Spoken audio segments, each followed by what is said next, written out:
What if I told you that no two paths are ever the same? That different roads oftentimes lead to the spot where it all began? What if I told you two childhood friends came together to take over the podcast world? Where's my snare? Villanova! Villanova should not be in the tournament! Hey, everybody, how are you? Chuck Walter here. This sweatshirt's getting a little hot in here. It's sorry about it, Pittsburgh! Better luck tomorrow! Cincinnati, how we doing tonight? The only thing on my mind this year is getting back to the state championship and smoking as much resin as I possibly can with my buddies. It's the Skyline chili eating duo you love. Oh, sweet heavens. Back in action. This is The Chatter. Yo, what is good, everyone? I guess we're going to bring in some positive vibes. I had to wait for my co-host Houdini to pop in backstage. He was disgusted with what he saw as the Cincinnati Bearcats lose 78-67 to the Oklahoma State Cowboys. We're going to get into this game, but I figured I'd have to give out the good vibes, a little chatter as we break this thing down. Where do I start, Houdini? It'll get into anger in a minute, but let's just start with the sadness. Oklahoma State sucks. They're 14-16.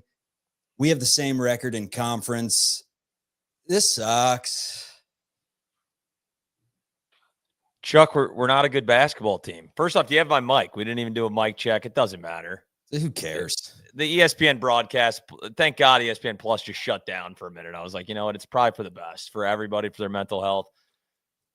It's just a really bad basketball team, man. Like the fact that we were even talking bubble stuff, like this team is they're so far behind. I mean, what are we going to finish? 13th in the Big 12? 13th in the Big 12. It's an abomination, man. It really is. Like you lose back-to-back to close the season. You lose to Kansas State and Oklahoma State. Like, just unacceptable in the way that we crumbled again. I mean, just low IQ basketball. Jizzle James shoots a fadeaway three for no reason when we're down 5 with the game very much in reach. No boxing out at the end of the game either. It's just like just the little stuff. Like, we don't do anything well. You actually had a decent Dan Skillings game. Other than that, it's like, dude, these guys don't have it. Wes Miller doesn't have it. It couldn't be more clear. Thank God Cunningham made his statement before this game because he saw the writing on the wall. He goes, we're probably going to lose this game, and people are going to be going nuts. He was like, Wes Miller's coming back next year. It's unacceptable, man. It really is. It's tough to be a UC Bearcats fan right now. Yeah, the one thing that is enjoyable about collegiate basketball at all times, and it's a little less than it used to be because you flip the roster over so quickly, but it was always player development, player management, seeing how guys can potentially fit into the program. That joy has kind of been sucked away in the portal age because it's like, who the hell wants to come back? Who the hell do we want back? All that stuff that goes into it. It's But player development has always been the one thing that you can kind of hang your hat on and watch and get behind. And the roller coaster that is Dan Skillings. Like, once again, he shows you flashes today where it's like, I don't want to give up on that guy. 7 of 13. Now, he did have 0 rebounds in the game, but he had 4 assists, did have 3 turnovers, did have a couple of steals, showed the Inspector Gadget arms in transition a couple times, snagging one. One got blocked. The other one he did flush home. But it goes back to what you said in the last game. It does feel like the Bearcats should be pressing a little bit. Like they tried it late in the game a couple times, and the couple times that they turned up the pressure, it looked like some of their best, moments of the game. I don't know why we haven't just decided to do that, especially with I know the bubble is so bad that we're still sitting there, and obviously we're completely done now. Like there is literally no chance unless you win the Big 12. Good luck. You just lost to Oklahoma State and Kansas State. Can we give a shout out to our guy Bearcat Nut on Twitter? Because you know that Bearcat Nut's finding a way in the lab right now. Maybe if a few sneak into quad ones, we can hop in there. Bearcat Nut, we love you, but it's over. I think even Bearcat Nut at this point has said, you know what, I'm waving the white flag. Like, we're done. Because, yeah, he's running through all this shit, claiming that we still have a chance. It's like, dude, it's over. We knew it was over. The bubble's so bad, though, that it was like, hey, maybe if you rattle off some wins and some other bubble teams stink and lose their way out of this thing. But either way, it doesn't matter. Like, this team doesn't have it. Even if he stunk into the tournament, It's a poorly coached team. They don't execute. Like I said, they don't do the little things. They can't shoot the ball. They don't shoot free throws well. They turn the ball over. It's like everything is just a mess, man. Like what are the Big 12 standings right now? Seriously, where are we? I got to look at this. I looked this up last night. We are below UCF. We're at the very bottom. We're with the cellar dwellers. We're worse than Utah. We're with the Pac-12. Like there was that section that I had. Remember, I had the power rankings where it was like death, taxes, Kelvin Sampson, death, taxes, whatever it may be, all the way down. And I had a Pac-12 section, and it was like Colorado, Arizona State, Addison with there, because we are at the very bottom of the Big 12, to say the least. I got it in front of me right now. Yeah, we're 13th. We're 13th. Yeah. And Oklahoma State, I assume the tiebreaker is how that works. We lost to them head-to-head. Yeah. And we're above Arizona State and Colorado, who are 14 in conference, and Colorado is 2-17. That is an abomination. We're below Kansas State, UCF, TCU, West Virginia. I mean, Utah, for example, 4 years of their head coach's tenure, they're going to finish above us in conference play. They fired their coach. It's Utah. It is the goddamn Utes, and they're firing their coach. Like, I appreciate people that are playing devil's advocate, like our guy Lilly. Like, Wes Miller hasn't been awful. He's been awful. He's been how can you be worse than this? Like, with this roster to finish 13th in the Big 12, it's unacceptable. I can't eat, like, it would just be insane if you told me this to start the season. We were going to go 7-13 in conference, 7-14, actually, I think. I don't even After know. A non-conference where we beat a ranked Dayton team, and then took out the thorn that is Xavier. And you're feeling great going into January. You're ranked. You know how hard it is to go from being ranked in January to missing out on the NCAA tournament? Not only missing out, not even being on the bubble. The bubble was popped last game. Not even on the bubble, man. Get ready for the crown, folks. Well, a lot of times it happens to teams like a Kentucky with like Calipari, where they bring in all these, five-star freshmen. You don't really know what they are, so they rank them like 10 to start the season. They end up not being great. With this team, it was like we saw, like they were mentioning in the broadcast, like, oh, Dan Skillings, their leading scorer last year. Seamus Lukosius was averaging 17 points in February last year. Like, everybody has fallen off a cliff, man. Like, literally everybody on this roster, besides Day Thomas and Jizzle James, kind of lately. I mean, 6 of 21, 2 of 9 from 3. You're losing to Oklahoma State, Chuck. That's another first-year head coach. Do you see how many fans? You see how many fans were at their senior night today? That's a program that is complete apathy. Hey, John Cunningham, I'm talking directly to you. And maybe we do have such a great fan base that we can survive this another season. I don't know. The Cats have been selling out games. They're fun. State-of-the-art arena. You go there, you hit up the Armory Bar, you get a few Cincy lights. You feel like you're doing a good deed. But I promise you, when that weather becomes cold, we get another season of this, like, that gym's going to look a little like Oklahoma State's. I don't know if it could ever get that bad. That was shameful. Shame on you, Cowboys fans. But bring it back to us. Like, what do you think the established Big 12 members of this conference, their fan bases, think of UC? Like the Iowa States, the Kansases, the Kansas States, the Oklahoma States. They've beaten us every sport, every time. It's a bye game, Chuck. We are now getting relegated to a bye game. It's like, oh, we're playing UC. If we throw up a complete dud, maybe we could lose. But more often than not, I mean, we're not beating any of the perennial Big 12 teams. Like, we haven't done it in, the last 2 seasons, obviously the only 2 years that we've been in the Big 12. We're really starting to flirt with irrelevancy. When you do 6 straight years of out making the tournament, you are flirting with being a flat-out irrelevant program. And it's not like we're in the middle of the pack in the Big 12. We're in the bottom. Houdini, we're not flirting. We flirted with being a relevant program. They dumped us. We're irrelevant. We're irrelevant. In the grand scheme of things, we are irrelevant right now. We have a relevant logo, and I think gentlemen born and ladies born in a certain time frame may think we're relevant, but I promise you right now, you go out and you ask a 17, or let's go with a 23-year-old, college basketball guy, not a nut, but likes the sport, that lives out in, let's go Austin, Texas. His thoughts about the Cincinnati Bearcats. He's treating it the same way it would Minnesota Golden Gophers. Guess what? John Cunningham has turned this program into the Golden Gophers of the Midwest. Congratulations. This is embarrassing. I'm pissed. I'm more pissed than Wes. But first of all, I went way too long in this tirade without saying we got to tip our hats to Oklahoma State. They played great. Hey, Oklahoma State went unconscious in the first half. Like they were literally the worst shooting team in the Big 12. Was knocking down everything. Like you got to give them credit. They were knocking down every shot. They were shooting the three ball well. I mean, if you run through the splits, we were 40% from the field, 25% from three, and 57% from the line. That's par for the course with this UC team. Horrific numbers, truly disgusting to even look at. They shot 7 of 9 from three, 77% from three. That right there is the game. Like they're knocking down threes at a ridiculous clip and shot 76% from the line. We went down. I think the biggest lead was 18, and they clawed back. Like you got to give them credit there. UC clawed back into this, and then they just crumbled at the end. Like we've seen time and time again. And you can blame the players. At the end of the day, it's on Wes Miller's head. He knows that. I mean, hell, his last press conference, like he's very aware. He's like, I would kick my own ass. That's basically what he said. He goes, I would whoop my own ass if I was a fan. I swear to God, I would.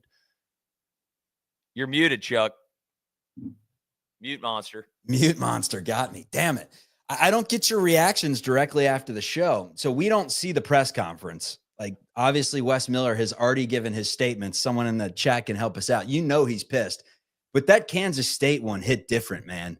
That was someone that I look at it in two ways. One, a dead man walking that knows he can't get it done in Cincinnati and he's just flustered. The other one is actually maybe somewhere a good coach in him that just continuously recruits the wrong guys. I don't know necessarily what it is, but that was a tirade. Like, what was your reaction when you saw him throwing the mic? He's giving a doggummit, then he gives a goddamn it. And it's like, whoa, you're Southern. You know, keep it that, don't use his name in vain.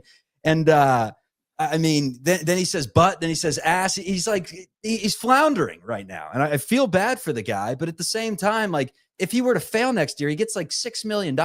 If we were to fire him after this season, Lily did the payment breakdown. It's $175,000 a month over 6 years. I'm sorry. It's a cold world out there. It's a dog eat dog world out there. Anyone that's going to get that kind of payment over 6 years, it's hard to feel too bad for him, you know? I know people say, like, I don't want to talk about another man's job. Like, I think when we're talking sports, it's totally different. We're not talking about the mailman.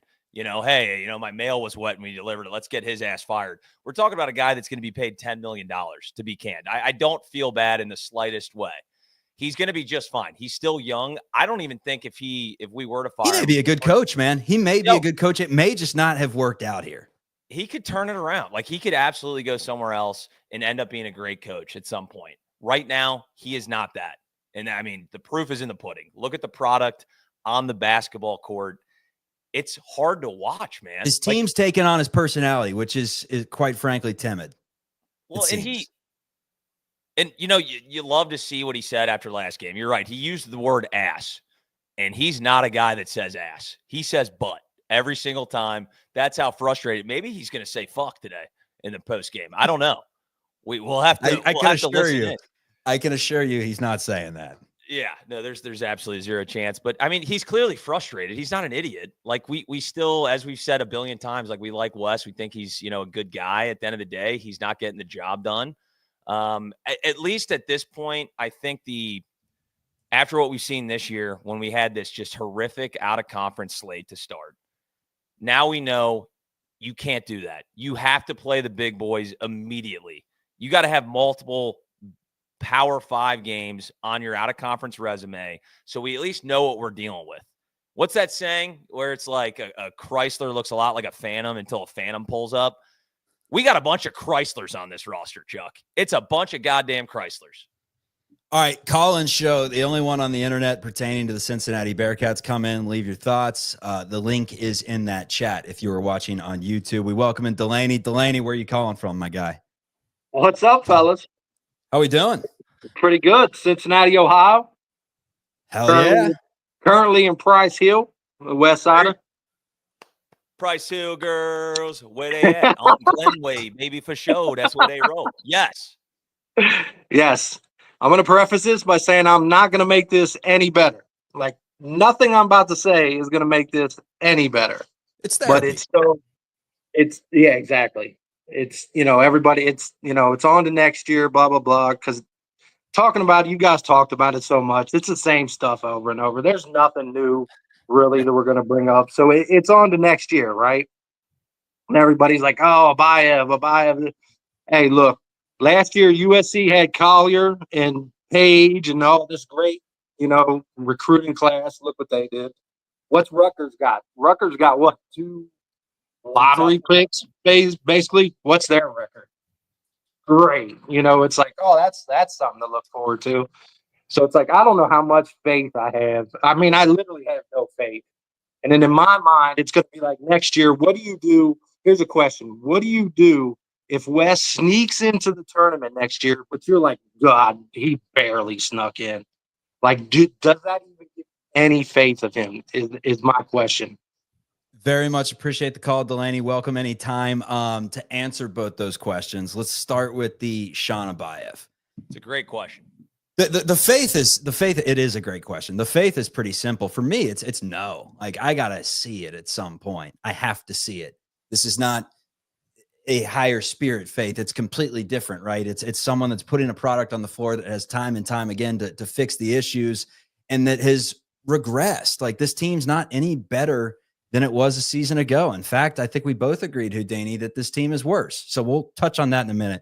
But Abayev, when we're comparing him to who did Delaney say exactly when he mentioned some of the players? He was talking about like Isaiah Collier went to USC. Oh, yeah. Had Rutgers, Yeah. had Ace Bailey, Dylan Harper. They're below 500, both 2 top 5 picks, almost consistent. You got to be right now. You got to be special. You got to be special to be a freshman that makes an Anthony Davis type difference and leads a team to a national championship. Like, gone are those days. Now, Duke may have it happen this year. There are teams that have had it happen since Anthony Davis, but for the most part, that's not going to happen. Well, the list goes on, dude. Like, at the University of Cincinnati. Anthony Edwards, for example, at Georgia, Ben Simmons at LSU. Like, one guy is not going to change the direction of a program. Quite frankly, what happens is when they do have that savior, the LSUs, the Anthony Edwards, the coach typically gets fired right after, like Crean or whoever, Stanley, I think it was, that came from Stanford that was at LSU. I think he got Simmons. He's fired. So that's what usually happens when these guys don't work out. It's like that last ditch effort. And I Chuck, do think. But let's be, when we're talking about like Anthony Edwards, Ben Simmons, Isaiah Collier, we're talking about the number 1 player in the class as well. Yes. Abayev's a 4-star. He's a 29th ranked player. I think he's going to be awesome. He looks like an NBA talent. There's no doubt about it. But we're comparing him to guys like Ace Bailey and Dylan Harper. Like, nobody's projecting him to be a top 5 draft pick next season. So like, we're not even on the same playing field. Well, first of all, Tillery's coming in, and a lot of people are excited about Tillery, and I think he can be a good player. I watched a tape of him about 1:30 of like 7 plays from either high school or AAU game from a couple weeks back, and he's got no left hand. That's going to be an issue when he's finishing left with his right. Like, every time he takes a dribble with his left, he's immediately looking right. Like, no left hand. All it took was 1 clip to know that. So I'm sorry, if you don't have a left hand in collegiate basketball, you're not going to make an impact as a freshman, right? So forget that, him being a savior. What? I got to look at the tape. I got to look at the tape more. He reminds me a little bit of a Colin Sexton. He's got that. I like him. I do like him. You never know. I mean, hell, but people freshman were saying Josh Reed was going to be, some superstar, right? When he was coming in, they were like a Jaquan Parker-like player. And hey, we've loved Josh Reed, but like, it's impossible to project what these guys are going to do. Like, Betsy was a top 40 Gatorade Player of the Year twice in Connecticut. He didn't what impact has Tyler Betsy made on this roster? I still like him as like a potential guy. Like, the ceiling is there for sure. He's a freshman. You can't expect freshmen to do stuff. Like, it's unfair. Like, the best freshman in UC history, at least post Huggins, when he was getting the big time All-Americans, it's like Gary Clark, he was awesome as a freshman. Jacob Effins, he was good as a freshman. Cumberland, Lance, Yancey, these guys were all averaging like 8 points, minus Lance. They were all averaging like 8 points a game. Like they were good. They showed flashes. They were contributors on tournament teams, most of them from day one, but it wasn't like they were going to change a program. Abayev does have that special in him in terms of his shooting. Like he can hit tough shots to where it's just like, that's an NBA shot. Now they're giving you the highlights. You don't really see you see the stats though, and they're impressive. I mean, he's a 40% 3-point shooter and he's hitting difficult shots. Like he's got a little 6'8" assassin in him to where it's just like, this guy could come in and light it up in the NCAA tournament when you need a shooter. But again, how is he with his off hand? How is he with his right hand? How's his defense going to be? Is he strong enough? Like, what are his handles like when the defenses pick up? There's so much that we don't know about Abayev to where you can't count on him being that guy. There is a chance he comes in. He's like one of the best players in the country. Cause I mean, look at the tape. I will say this about him though. The one thing, less of just the scoring aspect, because it's so hard to tell. It's like we're playing like AAU style basketball or overtime elite. I'm like, are guys, you playing against good defenders? He does facilitate. Like even when he has those 40-point games, a lot of those, YouTube clips and stuff, you'll see a guy with 50 and he has 0 assists. He's actually putting up assist numbers as well. So he's not afraid to pass the ball because he's not going to get that usage. Clearly, he's not going to be able to put up 30 shots a game.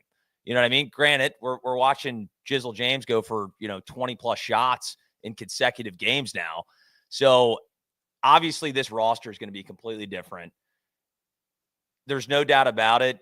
As far as a recruit and coming into next season, Sean Abayev, it's an awesome recruit. Probably the best recruit we've had, in the last 15 seasons. The best recruit since Lance Stevenson. No doubt about that. So you like that, but it's more so, is Wes a good coach? Can he coach these guys up? He's got to fire the whole staff, right?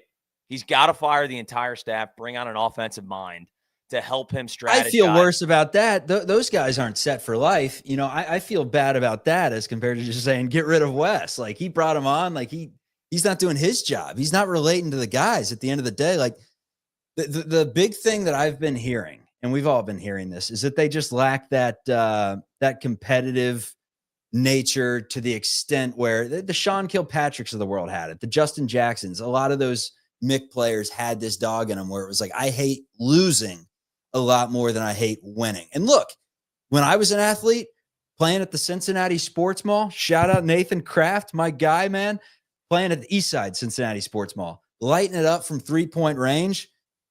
You know how many times I'd be up 10-7, we're playing to 11, I'd take my foot off the gas and the other person would come back and beat me. It happens all the time playing you in 2K in college, Houdini. I'd have the lead, I'd throw in a full court press for no reason. I'm not a killer. So as a non-killer, I can talk shit about other non-killers. We got a whole bunch of non-killers out there. They may be creative. Dan, that's why I hate when people come at Dan about TikToks. It's like, let the dude be a dude. Like, let him be him. I'm not going to get mad at him about that. It's more so just like, hey, you're either good enough or you're not. And he played great today, 15 points. Shout out Dan. No, he did. Like Dan Skilling's had that vintage. Like we were looking for this all season. You know what I mean? If he would have been able to do what he did tonight consistently throughout the year, we would not be where we're at. There's no doubt about it. And I do think it's a guaranteed fact that Dan Skillings is going to go to an NC State, something like that, and average 15 a game. Like, he has the talent, just couldn't put it together. And maybe that's on Wes. I think it's certainly on Dan Skillings. A guy like Seamus Lukosius, he's missing everything. He looks lost. Like he looks like he can barely dribble anymore. I don't know what happened. So just everything that could go wrong did go wrong this season. Truly, just a disaster class. Have we had any Murphys at the University of Cincinnati? You can call it Troy Murphy's Law. Yeah, I listened to someone on a podcast say this past week that Wes should bring in Bob Huggins as an assistant. Okay. Well, I will say this. Bob Huggins did the pregame against UCF, and we put up 90. He did the pregame speech. And you shouldn't need to have Bob Huggins come in, fresh off being fired and saying some, choice words on a national radio show to get the guys to get up. And I think that's part of the the makeup of this team, you're right. Like, we don't have a Justin Jackson. Like, these guys this entire they all era, seem we like- haven't had that. Like, John Newman was close. I mean, John Newman was John that Newman. guy. He was good, right? He was I even awesome. think like a David DeJulius. I think David DeJulius was that's a Brandon guy though. He had that that fight in him. Like, he hated losing, you could tell. And that's a Brandon guy. That's your first issue. That's a Brandon guy. Like, right. I'm looking at, and Vic was a Brandon guy, and now look at him at Clemson. Like, he's on one of the top teams in America and a really good player and a fan of the show. We love Vic. Chuck, we didn't answer his question though. His second part of his question. If we snuck in, because we were actually talking about this before he even asked it. Well, can we first go with answering that question? And that is, I would get him on the staff. I don't see why not. I mean, I think Hugs wants to be a head coach. Lily says there's no chance in hell. He's like, Hugs is looking for a redemption story. He wants to get to that milestone. He doesn't care about being on the bench. I think otherwise. I think he loves the University of Cincinnati, and you give him a call, man. I don't see why not. Associate head coach. Listen, we play the hits on this show. Yeah, you bring up Bob Huggins coming back, people eat thumbnail it up. You know, like, I put a tweet out with Bob Huggins and it went ballistic. I'm like, get this guy on staff now.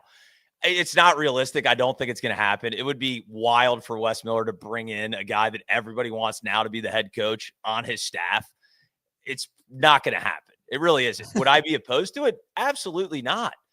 I remember the Huggins era. It was fantastic. I was living my best life when I was like 8 years old. How about Huggins and Roy Williams, and then just get Edge on as like a strength and conditioning associate? Just play the hits. Come on, make it fun. If you're going to lose, make it fun.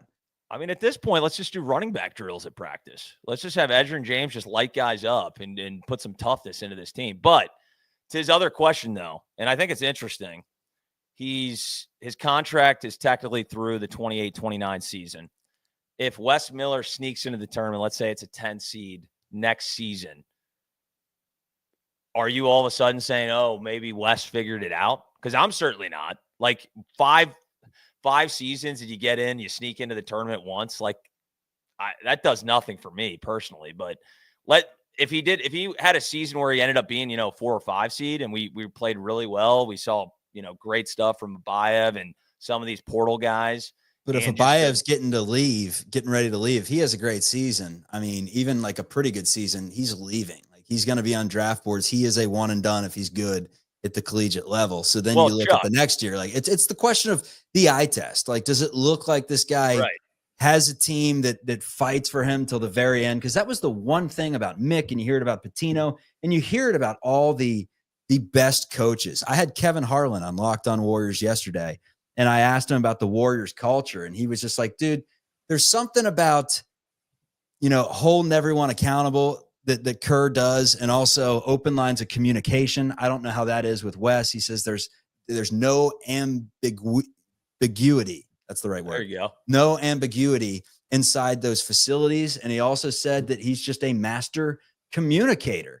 And I think after 4 years of running into the same issues, a lot of them seem like coaching issues, in-game issues, right?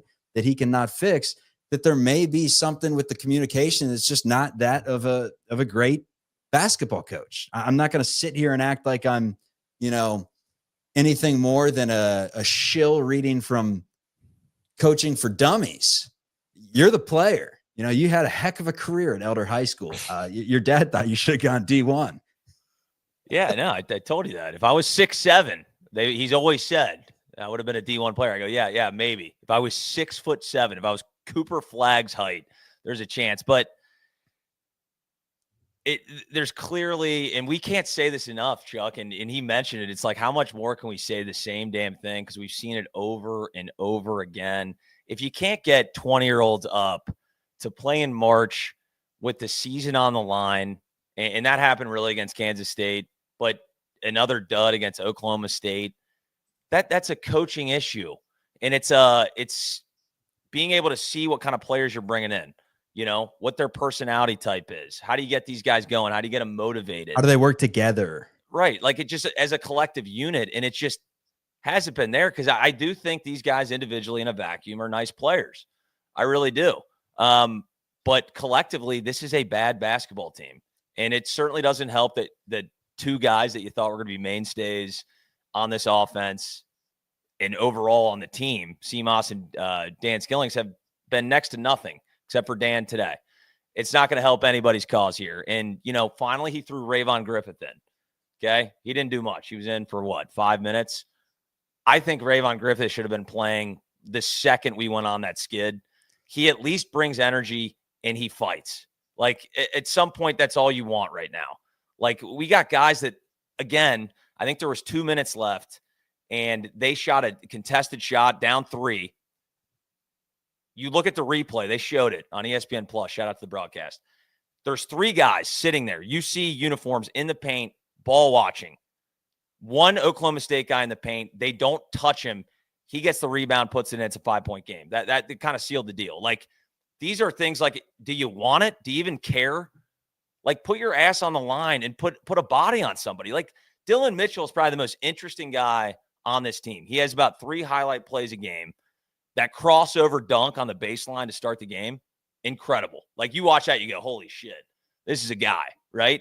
This guy, let me tell you about this guy. He'll disappear for 30 minutes in a game. So it's like, where do you go with a guy like Dylan Mitchell? I know a lot of the fans like him because he does the highlight dunks and he's got hops. There's no question. But it's like, for 30 minutes, the guy disappears and you're a McDonald's All-American, a former 5-star. Like, it's just not enough. Like, you need to get better players in the building, or at least better players that have higher IQ basketball and winning basketball players.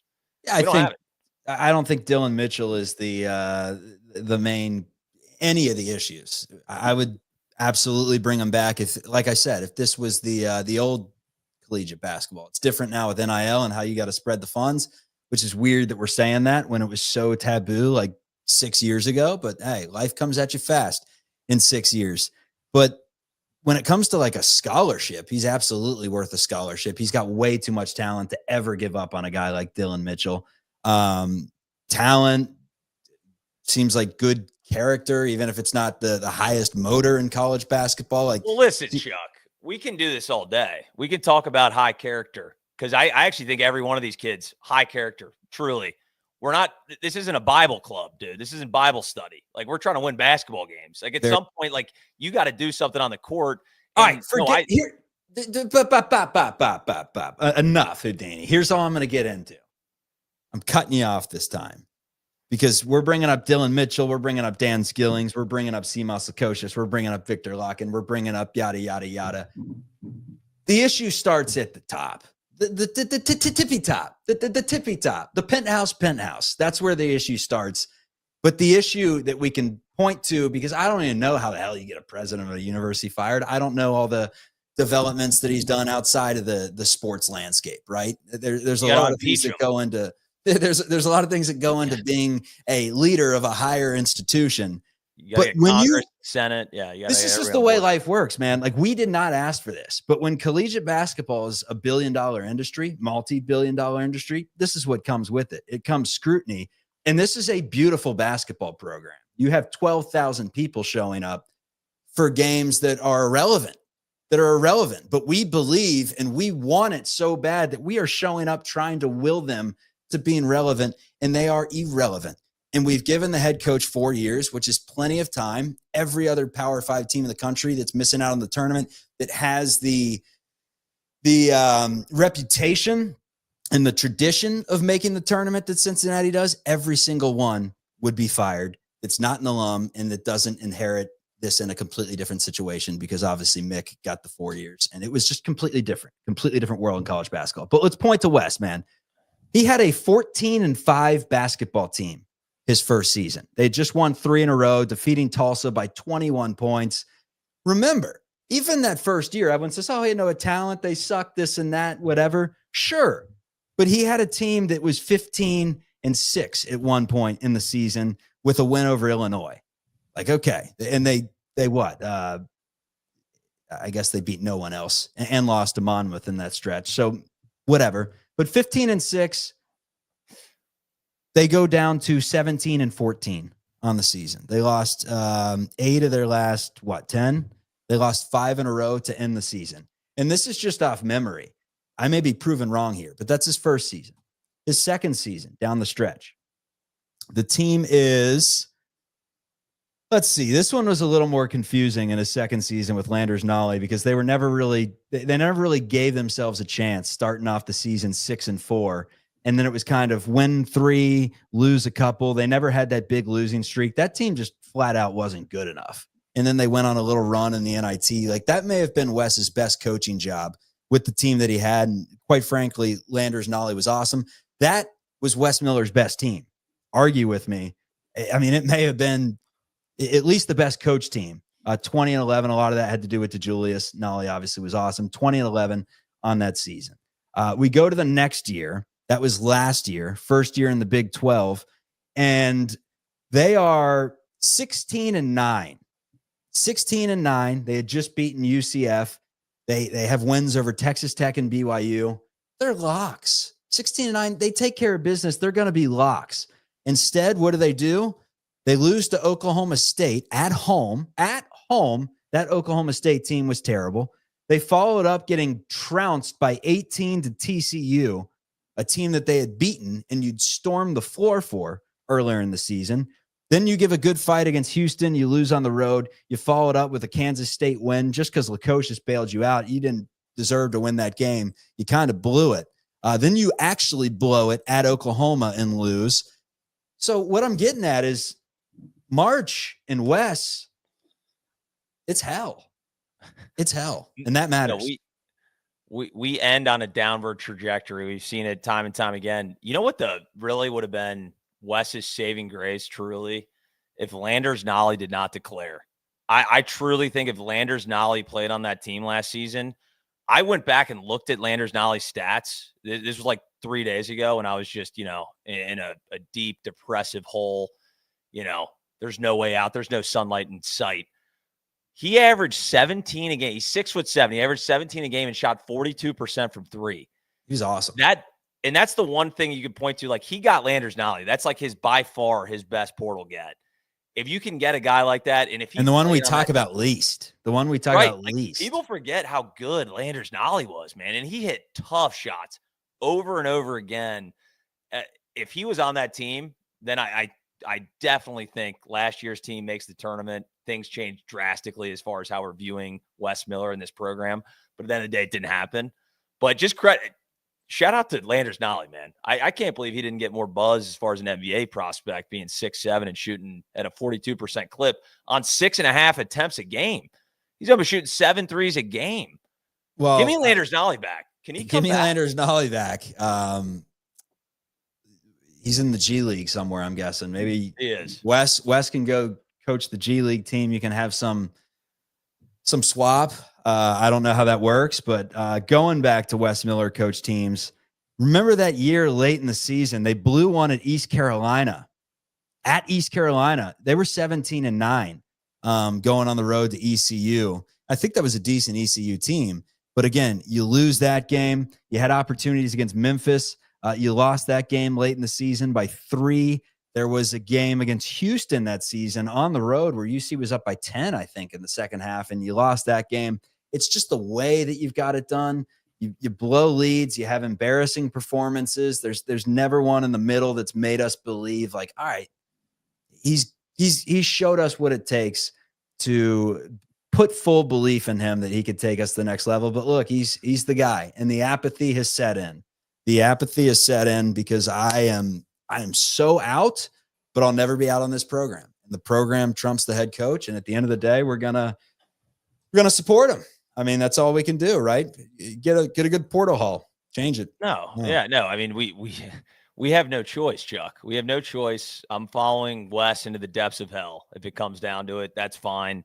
If you look at what we did this season, just from a quadrant standpoint, now that we've played our final Big 12 game, finished 2-11 in quad ones, 8-3 quad 2. And when you play the game and you want to, mess with the numbers a little bit, and they did the resume blind test on the game today where they combined the quad 1 and quad 2s. When you do that, all of a sudden it looks like hell. Well, we're right in there. We're right in the mix because we're 2-11 in quad 1s, 8-3 in quad 2s. So if you do that math there, you're 10-14 in quad 1 and quad 2 games, which looks okay.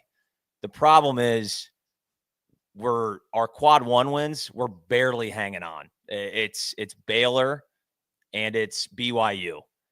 And we had some massive opportunities. We should have it a minimum 6 quad one wins this season. And I'm talking playing on the road against a Utah, playing on the road against a West Virginia, playing at home against West Virginia, for Christ's sake. And you get swept and you lose to Kansas State. You get swept by Kansas State. It's and Kansas really State's tough. bad. We saw that today.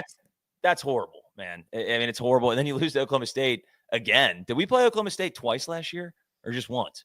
Just once. So we're now 0-2 against Oklahoma State. And lost to them in football. We haven't beaten Oklahoma State since, I believe, Steve Logan's team. Actually, I think Steve Logan's team lost to Oklahoma State his senior year and then went on like a 16-game winning streak before losing to Dwayne Wade and Marquette. Someone in the chat will have to fact check me there, but I'm very confident. I think a Max Steel team beat him. I think that was our last win over Oklahoma State. Wouldn't that be nice though if we lost to Dwayne Wade and not Coleman Hawkins? You know what I mean? Like, Jesus, like what are we doing, man? It's a sad state of affairs for the program, and the fans are obviously fed up. And you were talking about, because people were saying like Cunningham doesn't care. People are still going to the games. Like that's his main job, is to make sure the stadium's full. If you keep doing this, I don't care what school you are, maybe Duke or something, they're going to still go no matter what.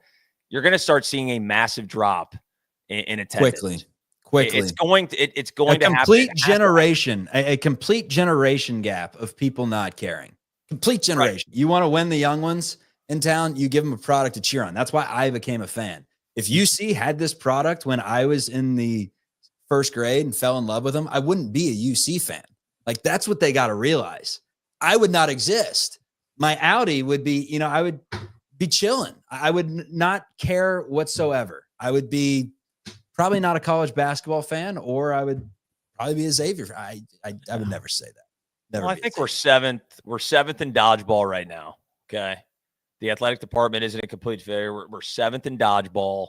TFL, if you guys haven't heard this, I don't know if you've seen them. Cincy TFL, it's the Twitter football league. It literally is just people liking a logo. That's how they literally do the Twitter football league. We're 11th in that. We're number 11 in the country. That means we got guys that care. We got people on Twitter. We got burners that you wouldn't even believe. I mean, and they came out hot after the shootout. We know there's more that are getting ready to just pop onto the scene. Like, this is a good fan base. It's just embarrassing to talk about them. I don't even want to hop on Twitter. You guys see me on Twitter? No, I'm never on Twitter. What am I going to talk about? I don't want to bitch all the time, and there's not much to be excited about. I mean, like, Chuck, I'm not going to tweet. UC with a 6-0 run in the second half, they're within 5. No, I'm not going to tweet. Xavier's making the tournament, Chuck. I think that's something. Actually, shit, I don't even know. Are they beating? Did they Providence? win? That's kind of a big statement right there. If they beat Providence, they're in the tournament. Don't tell me. I want to give it to the people.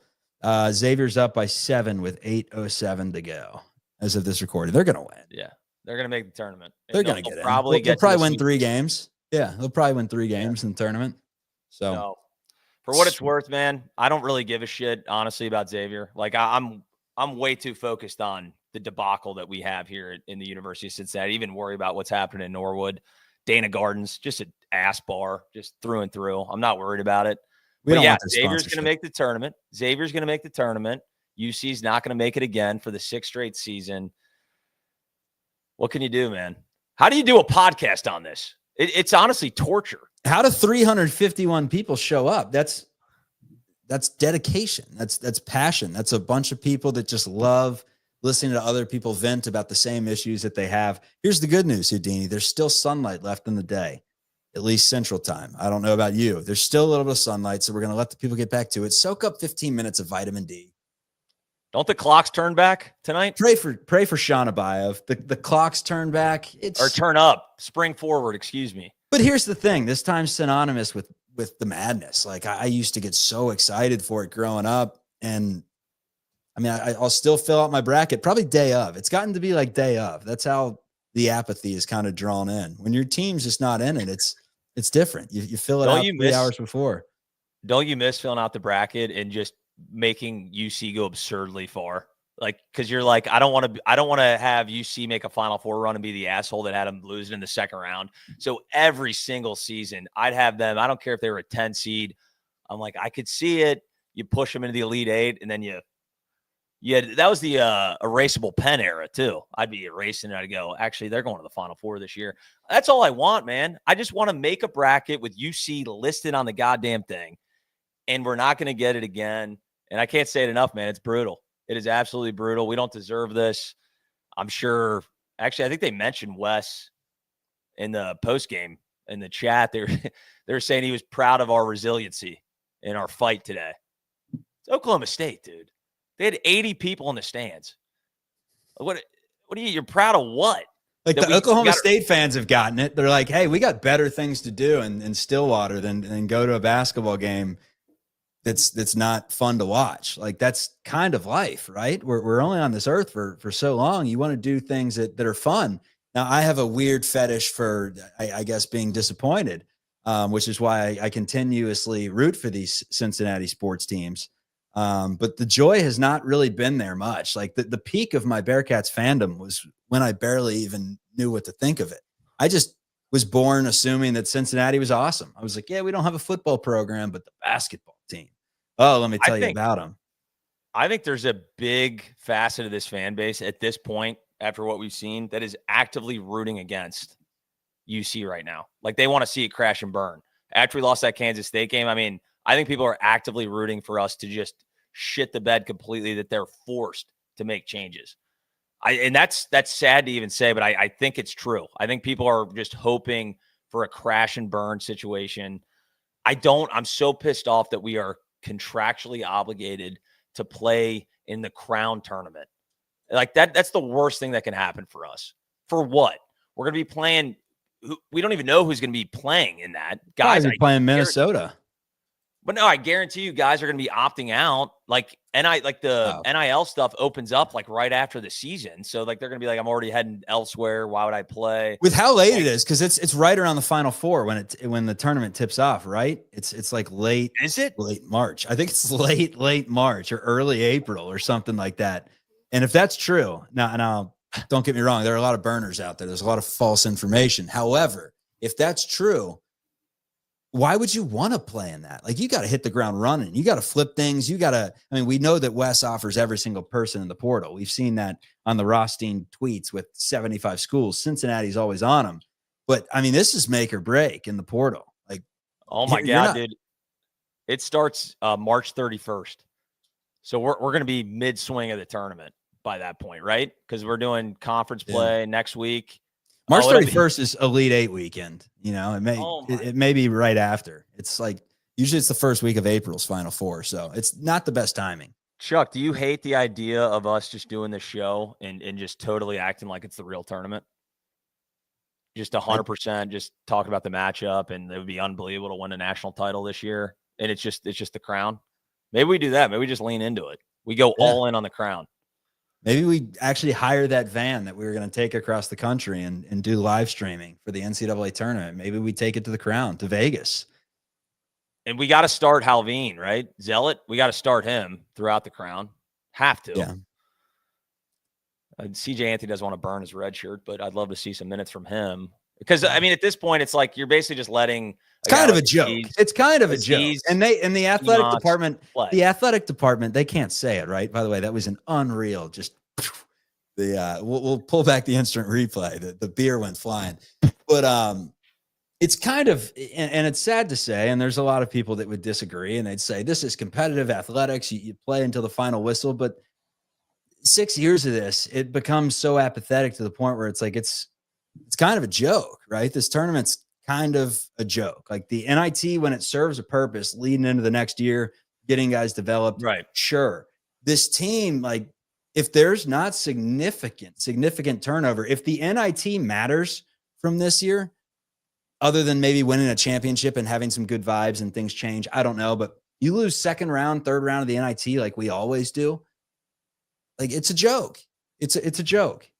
Well, like last year, I thought it was good because we anticipated, and we brought back our core. So I was like, get as many games under their belt as we can. With this team, clearly we are going to be moving in a completely different direction. Maybe a few guys stay, but we're not bringing back this core. Obviously, we've seen what we can do with this core, and it ain't good.